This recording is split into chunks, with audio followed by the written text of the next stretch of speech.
విషయం ఉన్న రాద్ధాంతం అనుకోవాలా, దీన్ని పెంచుతున్నారా? అంటే డిఎస్సి విషయంలో వైఎస్ఆర్ కాంగ్రెస్ పార్టీ లాగింది తను ఓన్గా కాదు, తను కనిపెట్టిన అంశం కాదు, అభ్యర్థులు రావడం వల్ల అందులోకి దిగింది.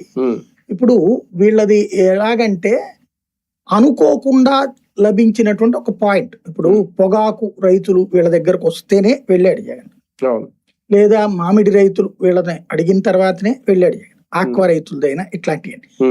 ఒకటేంటంటే ఆంధ్రప్రదేశ్ లో ప్రతిపక్షం ఏమీ లేకపోవడం వల్ల ఈ ఇష్యూస్ నడుస్తున్నాయి. ఇప్పుడు కొన్ని సమస్యలు ఎట్లా ఉంటుందంటే ప్రెషరైజ్ చేయడం, అంటే ఎవరి ద్వారా వెళ్తే మనం ఈ సమస్య హైలైట్ అవుతుంది. ఇప్పుడు ఫర్ ఎగ్జాంపుల్ ఏబి వెంకటేశ్వరరావు గారు వీళ్ళేమి రాజకీయ నాయకులు కాదు, నల్లమోహన్ చక్రవర్తి, డాక్టర్ బాబు వీళ్ళు వెళ్తే జనం ఎగబడి వచ్చి హాల్ నిండిపోయింది 22A గురించి. 22A బాధితులు అంతమంది ఉన్నారు, ఎవడు మా గోడు పట్టించుకోవట్లేదని వచ్చేసారు. మరి వాళ్ళు ప్రభుత్వం దగ్గరికి వెళ్ళలేదా?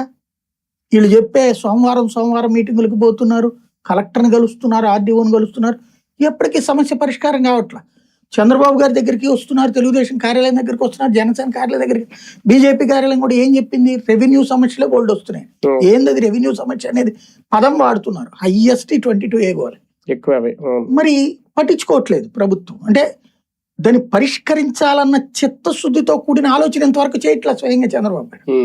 కాబట్టి వాళ్ళు ప్రెషరైజ్ చేస్తున్నారు. వాళ్ళ దగ్గరికే సమస్యల పరిష్కారం కోసం వెళ్ళినప్పుడు జగన్ దగ్గరికి ఇంకేముంది ఆల్టర్నేటివ్?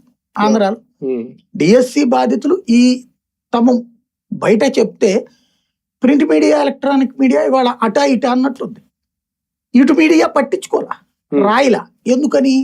మనం మెచ్చే, మనకి నచ్చే నాయకుడు ఇది అద్భుతమే చేశాడన్న నమ్మకంతోనే ఉంది తప్ప అందులో లోపాలుంటే అధిక